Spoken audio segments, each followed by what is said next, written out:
તો આગળ સમાચારમાં વાત કરીએ તો પાટણથી સમાચાર સામે આવી રહ્યા છે। તો પાટણથી સમાચાર પ્રાપ્ત થયા છે। રાધનપુરમાં હત્યા કેસમાં સજા ફટકારવામાં આવી। હત્યા કેસના 5 આરોપીઓને આજીવન કેદની સજા આપવામાં આવી છે। રાધનપુર સેશન્સ કોર્ટે સજા ફટકારી છે। આજીવન કેદની સજા ફટકારી। 5 વર્ષ અગાઉ લગ્નમાં યુવકની હત્યા કરી હતી।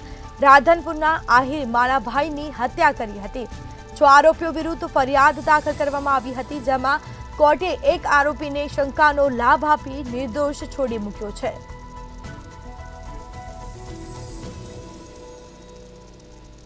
તો સમગ્ર મામલે હાલ આજીવન કેદની સજા ફટકારી છે। મૃતકના પરિવારને 5 લાખની સહાય ચૂકવવાનો પણ આદેશ કર્યો છે।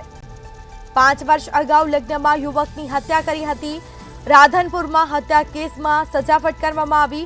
હત્યા કેસના 5 આરોપીઓને આજીવન કેદની સખત કેદની સજા ફટકારાઈ છે। 6 આરોપીઓ વિરુદ્ધ ફરિયાદ કરાઈ હતી, પરંતુ કોર્ટે એક આરોપીને શંકાનો લાભ આપી નિર્દોષ છોડી મૂક્યો।